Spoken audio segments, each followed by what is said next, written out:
Hello and welcome.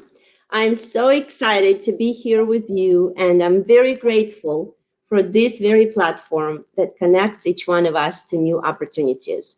My name is Jana Masick, and I am the host of the LinkedIn Live broadcast Powering Unique You.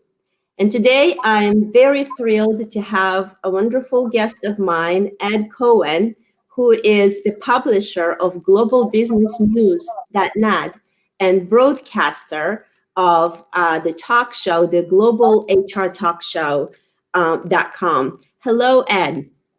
Hello, Jenna. Nice to see you, and thank you for doing this. I'm really honored to be with you. Yes, well, I'm very excited to have you here and have this conversation today. And our conversation is about reboot, reskill, and reinvent. And before we dive into that and learning your life lessons, I would like for you to share with us your story, your professional and business story, and what you're doing right now. Well, thank you for this opportunity. We're in a difficult position today with the virus impacting everything, and it's really frustrating for me as a small business guy um, because a lot of my previously booked business has evaporated pretty quick. And I needed in the past 6 weeks or so to reinvent. First of all, oh my God, what's happening? And now, how can I survive? What do I need to do? What does the market need? Okay, and so that's the basis for what I'm going to share with you. Now, everybody will have their own story, but as I stand here today in San Diego, the streets are empty. There's hardly any commerce going on. San Diego is a huge corporate convention center, and just 2.5 blocks from where I live is the San Diego Convention Center, which is a very large facility. And we've lost the National SHRM convention. We've lost the International Comic Con, the Hollywood preview convention, and we've lost tons of others. And there are others that are still booked for June, July, August, even October, and they have not canceled yet. So in San Diego, there are a lot of people who have a lot bigger businesses than mine, and they're trying to survive also. And the city impact of what's going on is a loss, and a lack of sales tax revenue, which means cutbacks in municipal services that have not happened yet, but probably will. So about my own reboot, reinvention, it's been a matter of upskill and new reskill. So what does that mean? I am not a tech. I'm a salesman. And basically, I've been in the business of public relations since I was 15. It's a very long time. So some of the things that I learned a very long time ago about customer service and product identification and brand, how to develop a brand, how to convey its meaning and its purpose to a very targeted market rather than the general public. That's what I've specialized in for a long time. And applying all of that to the business of relocation, employee mobility, workforce development, workforce talent, pipeline development, and the role of global talent. Right people, right place, right job, right time, right price. So now all of that has changed and will change even more.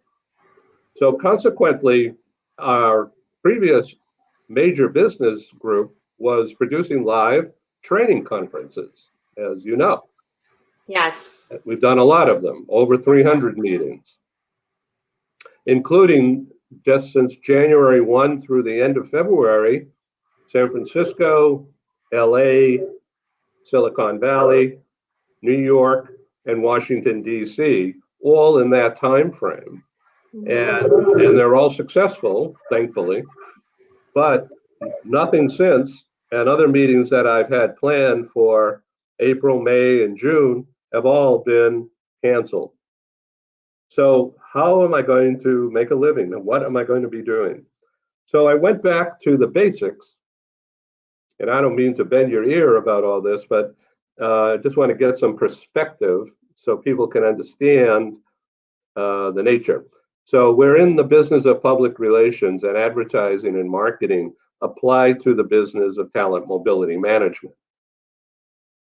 So what does that mean? That means communicating news and information, and perhaps doing it differently than other media outlets servicing the same market. So we've been struggling with finding that niche, and it's a 24/7 process. And so we've decided to become a newsroom, a radio station, and now with TV or video usage. And believe me, I'm real new at this. Uh, and then somehow working in a conference facility using video. All right.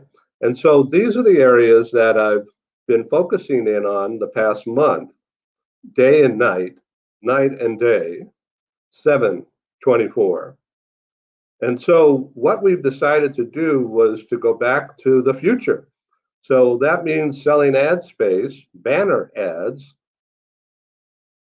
on our homepage, globalbusinessnews.net, and continuing that into the newsroom page, and continuing it, extending that further into the radio station page. So by going to globalbusinessnews.net, you will find some giant logos that have only purchased that space. But scrolling down a little bit, you'll see a rotating section of small banner ads, all linkable to their own websites. And they appear 24/7, nonstop, free access on our homepage, which we call page one, and then our newsroom page, which we'll get to in just a second, and also in the radio station page. So an advertiser gets all those eyeballs 24/7. So bottom line is that because of the number of people at home working from home so much, they're seeing the computer a lot. And so Google Analytics says that our reader page view count since March 1 is up over 400% over the first couple of months of the year. And that is in over 100 countries, although I must tell you that 75%, according to Google, 75% of our eyeballs are from the US and Toronto, Mexico City, and some in Brazil, Sao Paulo, and Rio, and some in Panama. But it's 70, easily 68, 70% US. And according to Google Analytics, about 90% are business to business. And with our marketplace, that means people in corporate HR and comp and ben, talent acquisition, training, and of course, mobility. So we also have, of course, the industry of services. And so this is our network of audience. And so Google Analytics further says that our audience this past 4 to 6 weeks since March 1st, approximately, is over 10,000 reader page views in that period. And that's way up over January, February. So this gives us an authentic story to tell to potential advertisers about the power and the usefulness of putting a banner link ad, a logo, on our website. And so this is how we've reinvented or rebooted something that we used to do 20 years ago.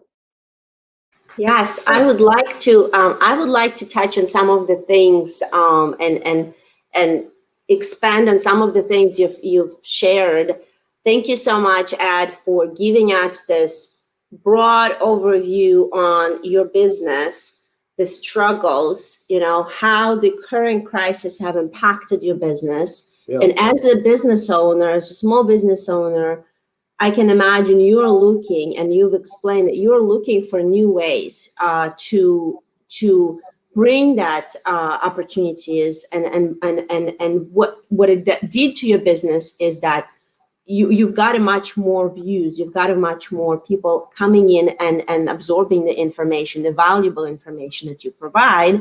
And in addition to that, now you have an opportunity to publish the advertisements on your site, which is fantastic. And I love that you also mentioned, although the conferences are closed, and I know that that was probably the major income for your business. The in-person conferences are closed, and all of us social butterflies are a little bit, I'd say, saddened about not being able to interact in person too much.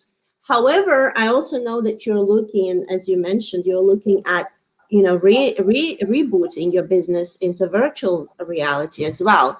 So I really love in those points you've mentioned, and I want to say we have a couple of people here saying hello to us on LinkedIn. We have Leonardo saying hello, Jean and Ed. Robert saying hi, Robert. Janet, say hello. We have Molly Feldman from Jacksonville saying hi. Scott Enoch from California, and Viebe from Europe. So we have some people watching and tuning in and learning the lessons. As the business owner, I believe you have the life lessons that you can share with us, and we all can apply them, whether we are in jobs or in business. In addition to that, you also look back at your previous experiences with some of the economy challenges, and how did it help you to realize that you need to reskill, and what are you doing right now to upskill your personal and professional skill set? So let me back up and start at the beginning. I'm originally from Boston and lived there until 1980, and then moved to LA, and then down here to San Diego in '93. And so back in Boston, I was friendly um, from the recruitment advertising business that I was involved with prior,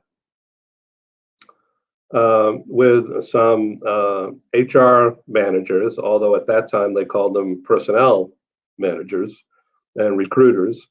And so they worked, one was science related and was involved with Harvard and MIT, recruiting computer scientists and technical engineers uh, from England, from Oxford University area, into Boston to study and to consult with the burgeoning mini computer business around Route 128 in Boston. And this was in the late 70s, long time ago.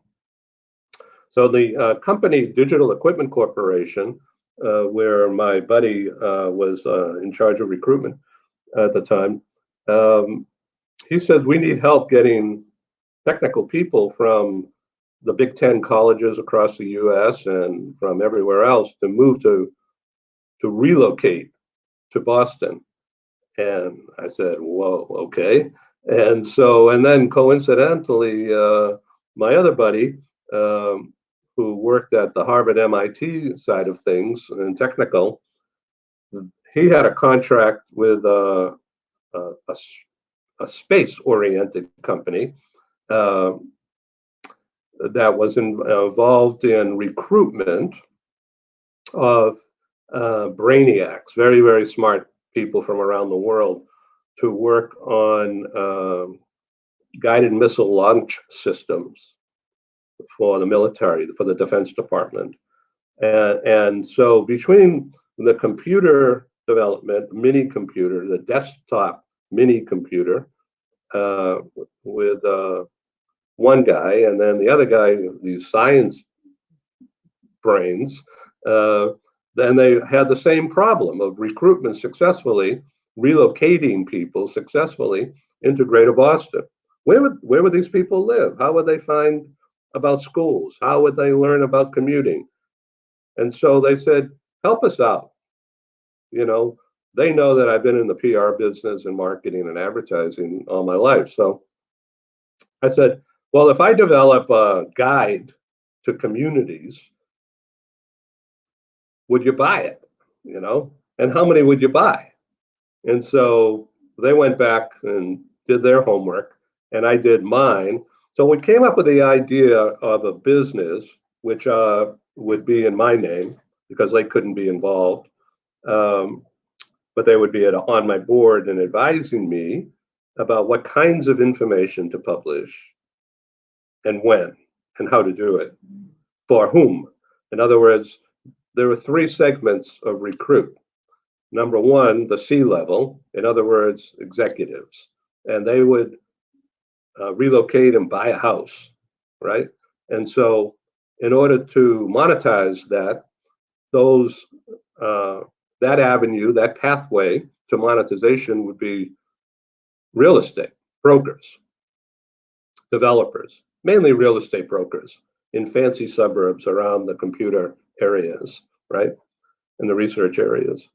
And so that was number one. Number two was a mid-manager, young, young family, needed a house in the suburbs, good school system. So that was also real estate brokers, but a different group. And then the third group of recruits were college grads who were smart people, but had no money and no nothing except technical knowledge at the time that the companies were willing to shell out a lot of money for at that time. So they would be renters at first. And so that meant apartment communities, lodging, hotels, that kind of thing. Okay, so those three categories formed the business plan that through advertising sales, they would buy an ad, would put it in the guidebook, and they would help me write the information that they thought would be good to help them build a business around my activities. And then I would deliver that to the corporations for recruitment and for relocation guidance, relocation counseling. In other words, destination services, destination counseling. Yes. And so all of that came together in a magazine, which we called Settling In Greater Boston. And it had community and school information and tax rates and graduation rates, high school graduation rates, and cost of living, house prices, sports, lifestyle. And we put together in a glossy magazine called Settling In. And Mm-hmm. that was published for about 100 pages in color, glossy. And that was before desktop publishing. So it was very expensive and very hard to do. Consequently, we needed to sell a lot of advertising. And so we did. Mainly I did. And so it was nonstop sales. But it came together and the book came out, the magazine, I call it a book, the magazine came out and the guys bought it. Uh, and they bought a lot of copies, about 100,000 copies. And the Chamber of Commerce in Boston also bought it and used it as a newcomer guide and as a area economic development tool. So all this stuff was going on. I had no idea what I was doing other than being a facility, a vehicle for the corporations to attract the right people to Greater Boston. What I found out that this was an economic development tool as well as a relocation guide. And so the idea grew, and then we expanded our reach into Connecticut and New York and New Hampshire, just the enlarging the commute area and therefore the volume of information and advertising. So we did that, and it was a lot of fun. And then I found that there was a much bigger market in California. And so I needed to sell my business, and I did, and took the copyright and the idea and asked for introductions through some of our business people to people in LA. And so I went out there, did prospecting, showed them the Boston book, and I said, I'm going to do something like this for Southern California, but I know nothing about your area. So how is that going to work? Is what they said. And I said, I don't know. I'll get back to you.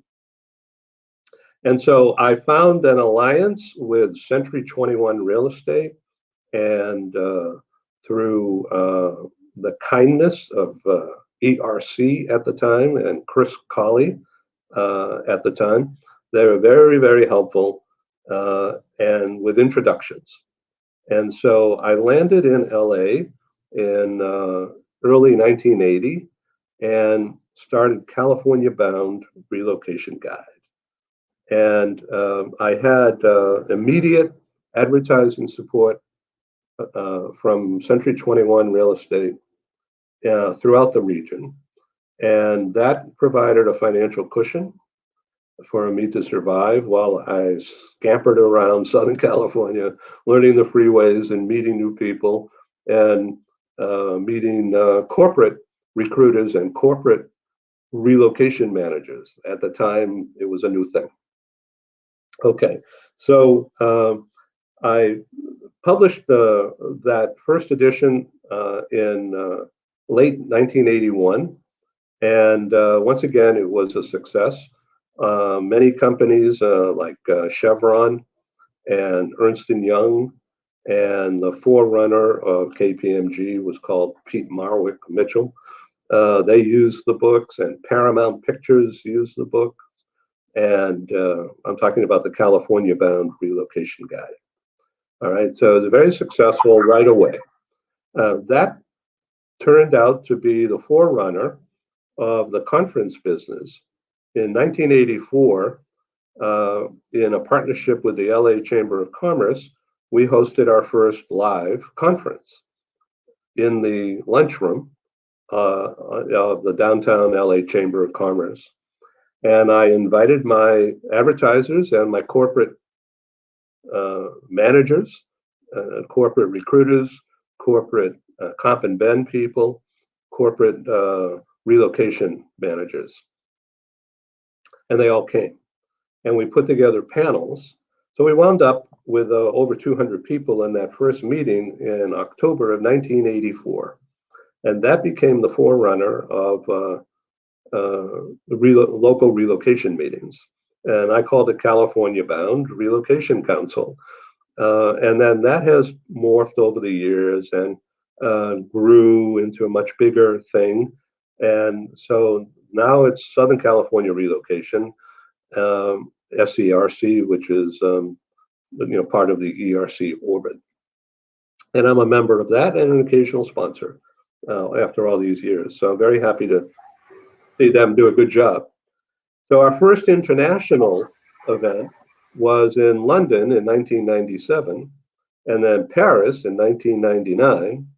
And then we produced other meetings, Madrid and Geneva, Zurich, Frankfurt, Milan, Rome.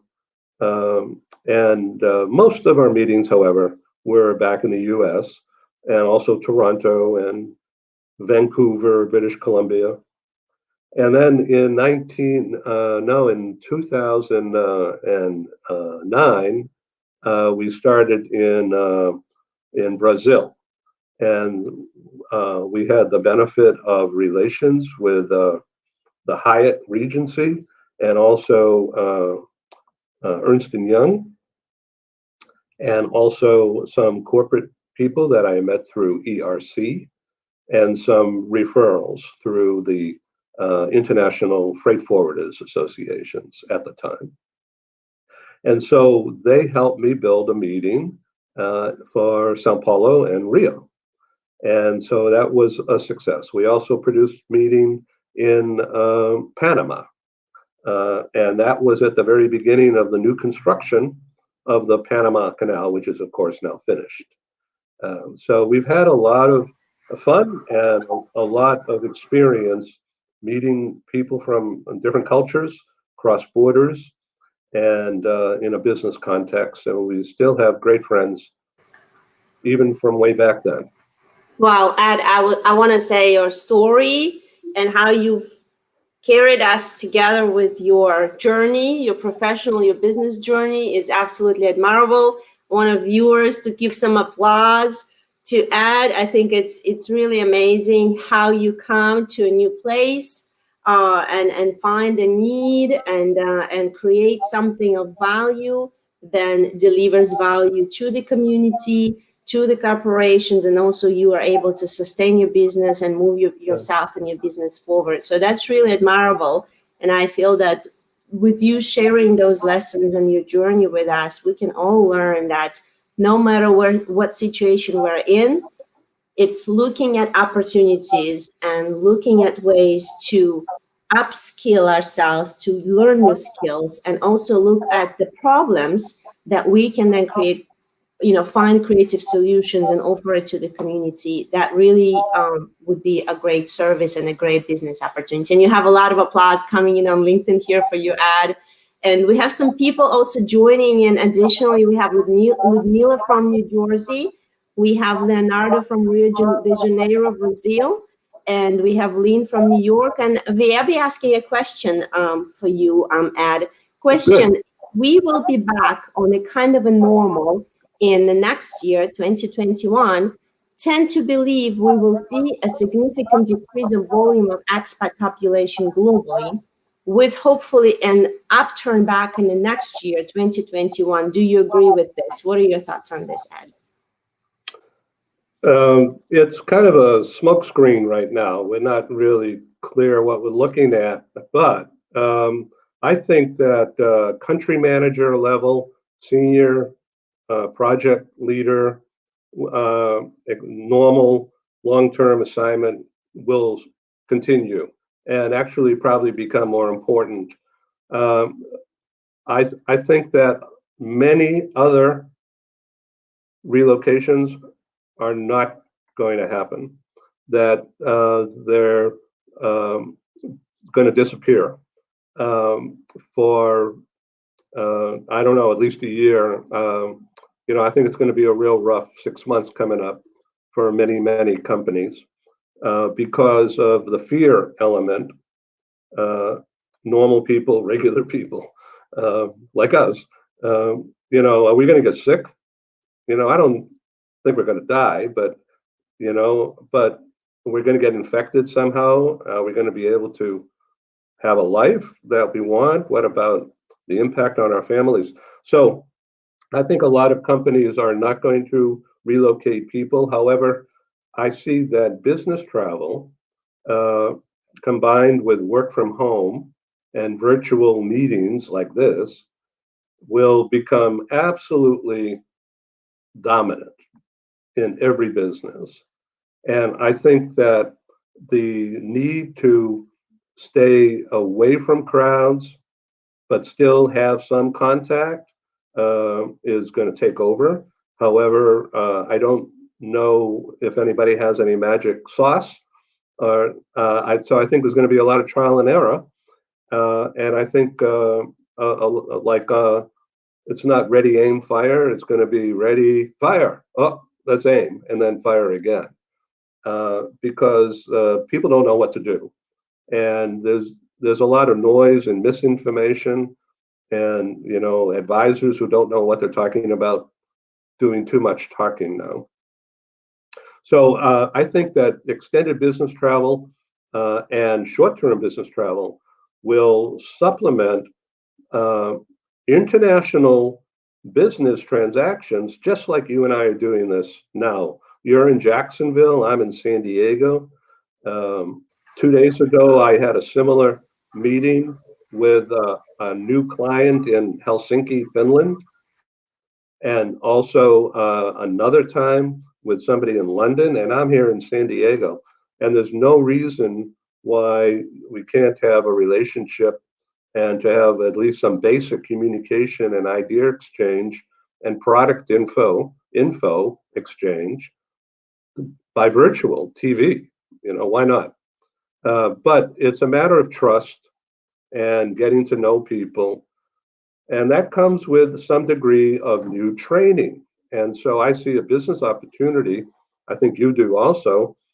That's why you're doing this show, is media training and people getting more comfortable, not looking at you, but looking at this little green camera I'm supposed to look at. And so you see our eyes dotting around here, rather than Yes. look straight at the green thing, which is really disconcerting. Maybe Yes. someone will come up with an invention so that you're right up here and not over there. I don't. So I am not a scientist. I would never do that. That's a good point. That's a very good point, Ed. I believe with you. And even right now, we are streaming on LinkedIn. And look, we have people from Jersey, we have people from Brazil, from other countries. It's gonna become a norm. Yeah. And you have a lot of applause coming in.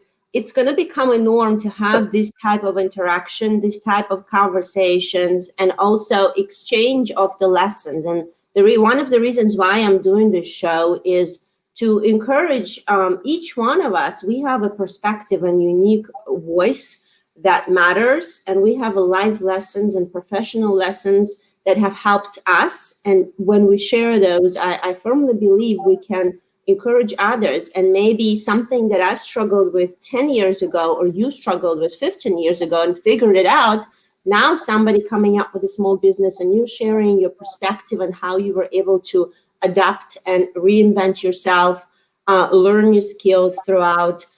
You can give some of the ideas and some of the encouragement to the new small business owner as well. So, there's an issue of failure. Um, I've failed many times. When you got to be tough, and you got to help people who have been impacted negatively by your failure. Um, and so there's another side of it. In addition to that, it's not all peaks. There's valleys, and so how you respond, how you're challenged, how you respond to the threat and the fight. Competitor comes up, steals your ideas, tries to do them different, meanwhile causes disruption. This has been going on forever. And so, in the old days, from the old TV movies, Al Capone, you shoot them down, bang, bang, bang, bang, bang, get rid of your competition. So you can't do that really anymore. Um, well, maybe the Russians do it. I don't know, but not.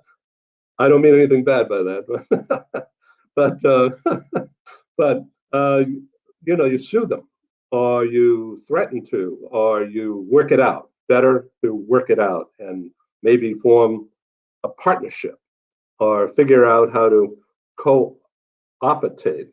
How to be a cooperative competitor, whatever the right word is. You divide the market, or you divide the product into different markets. So, in order to, I want to just zero in here. A small business person has, in many instances, young family, has a lot of bills, and there's a strain of no money. Where's the next sale coming from? And okay, I made a sale. When am I going to collect on it? How are you going to pay your bills? How are you going to do things? So it's really stressful, and it's very, very difficult. And most people quit because of the stress, and they get into another business, or they go to work for someone in a different, lesser capacity than what they're really skilled to do. And that's okay. You have to do what you have to do. But for those who stay in a small business environment and try to find a niche and try to expand that niche, there's a way to do it. And I've been in many valleys, and we're heading into another one, or trying to avoid it. Um, So I'd like to give a couple of tips, and that is how to think about wins, W-I-N-S, wins, how to get a win, how to avoid a loss. Okay.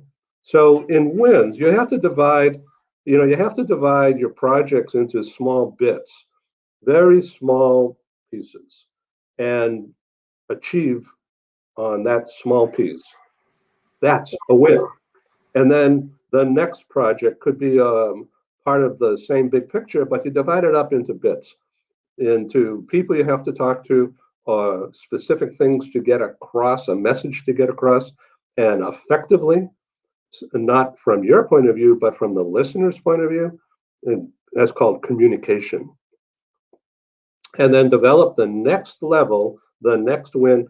How would this product, how would this idea benefit your business? If I did it right, how would you use that? And what would you do with it? And would you be willing to pay $10,000 for that? Or would you be willing to pay it if you could, but I know you can't? So, how about a payout of $50 a month? And if you have to stop, you stop. You don't owe me any more money. So, in other words, you joint venture physically, mentally, you joint venture an idea in order to sell a product, in order to bring a solution to your customer. And even though it's not the big enchilada, it's a taco. And you make it good and you make sure that they're using it right. And that's a win. So you have a series of wins and you build up confidence from others into you, but more so, you build up self confidence that will help you get through the morning and get ready for the afternoon and then get through dinner time. And then in the quiet time, say after 10 p.m., you do a little writing, think about what you have achieved or what you didn't, and then how to correct it. And a large part of this, without getting too weird here, is faith.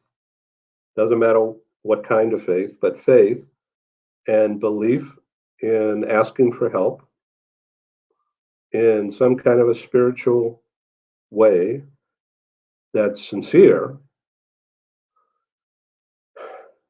I'll tell you, do that, and I did it at 4 o'clock this morning.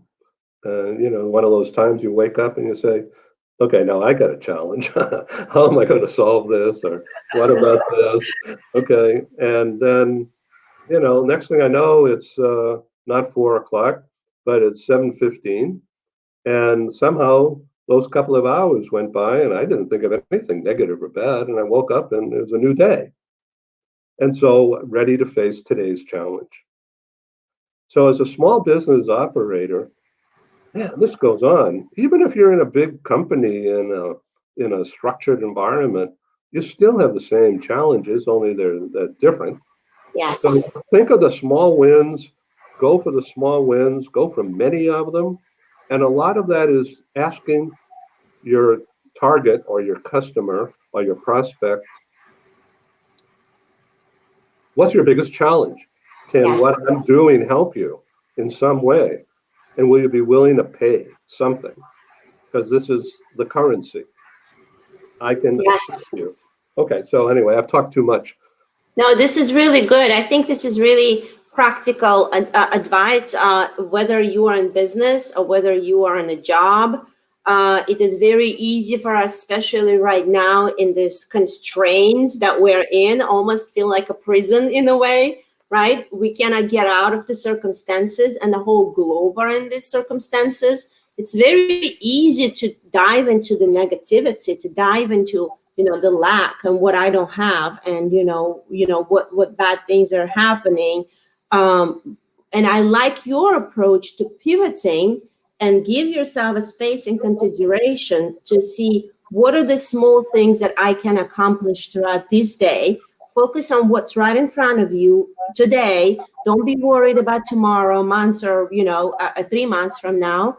But look at what you can accomplish today, get some small wins that will boost your self-esteem, will boost your, respect for yourself, and then you will upskill, reinvent, and tomorrow will be a brand new day where you'll go for a new wins. And that way, I think by doing those small steps, you can truly, make through this process, but also not just making through this crisis, in a way rising up above this crisis, because you're taking steps in, elevating yourself, focusing on the things that you can control and can change, and looking for new skills and looking for new ways to reinvent yourself. So, Ed, I really, really appreciate you coming in today, sharing your amazing wisdom. Is there anything that you'd like to say before we close out? Yeah, how much time do I have? I would say 3 5 minutes.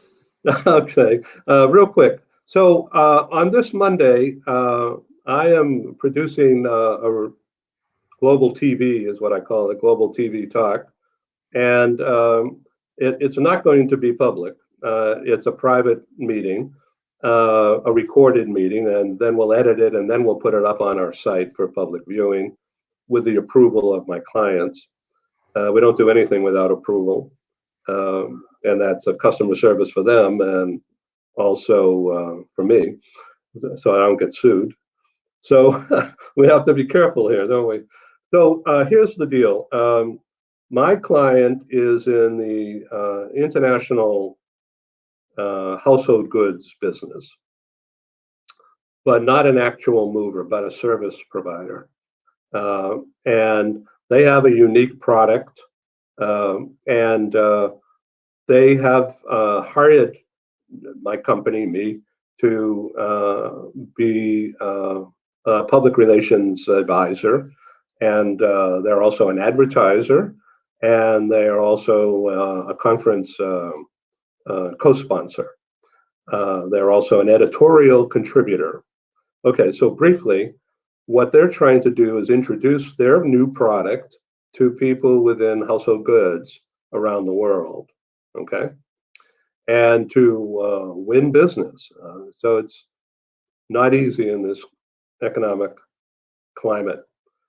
So I happen to have a client who's in the household goods business, and his particular story is unique. I won't divulge right now, but it has a very personal side of things, as a personal backstory, if you will. You know, I love to tell stories, and I always ask my guests to tell me a story. And of course, it's a great sales technique is to get your target involved with you in. You're a good salesman, Ed. Yeah. So anyway, this guy is involved in very, very high level medical science research. All right. And again, he's in the moving business, so he moves people, right? But he also moves equipment, very high level. I mean, we're talking 7 8 figure level of scientific research equipment. All right. And so I introduced my client to my new client, the service guy, about 2 weeks ago, all by telephone and email, and they connected. Now, they're all going to be on my talk show this coming Monday, and they are going to be doing business. And so now that is a win, right? A big win that will reverberate going forward. Now, this did not happen by any planning whatsoever. I was in the right position at the right time. They had a need. My other client had a need. I put them together. Now, I'm saying that everybody, whether it's you, Jana, or Yana Ina in Rio, or whoever, um, everybody has a situation because of the relationships they have within our industry group, which is a mile wide but an inch thick. Okay. There's so many people from around the world doing so many things, but everybody is related to customer service, trying to solve an issue, create a new pathway for success, a solution, whether it's in household goods or recruitment or comp and ben or immigration or property management. Introductions are the currency. And I want everybody who's listening to understand that it's not who you know that counts, it's who knows you Yes. and what you can do. And if you don't tell your story properly, whether it's through my PR office or through somebody else's, Hmm. you're never going to get a connection that's going to happen seemingly out of the blue. Yes. And that will happen, but you don't know when and you don't know how. But if you keep trying and you be authentic and you practice sincerity, you're going to succeed because you're going to have friends. And I don't mean to pontificate any more, but thank you for this opportunity, Jana. Yeah, I really enjoyed our relationship building. absolutely, Ed. It's the same here. I really, really value your last advice. I believe there's so much in it. And if you are viewing and watching this video right now, or you're live, or you're watching it on replay, if this is something that resonates with you and have helped you, I encourage you to share this on your wall. I hope that you can share some of the insights that you've gained from the lessons that Ed shared with us. I believe there's a lot of wisdom in those. I almost felt like I needed to take some notes. I need to rewatch and take some notes from my own implementation. Well, we'll get the Yeah. transcript. Yes. I appreciate you, Ed, coming in, sharing your story, sharing your wisdom, the lessons that you've learned, and definitely building relationships. Thank Who you. knows you and how you can help someone solve the problem. Expanding your valuable network is absolutely crucial, especially in these days. We have the opportunity to connect virtually and to build meaningful relationships in the industry, anywhere in the world. So I appreciate you tuning in and listening to this broadcast. I believe by sharing our life lessons, we can encourage each other, help each other succeed, and change this world to be a better place. Thank you, and I see you next time. Thank you very much, Jana. Bye. Bye bye.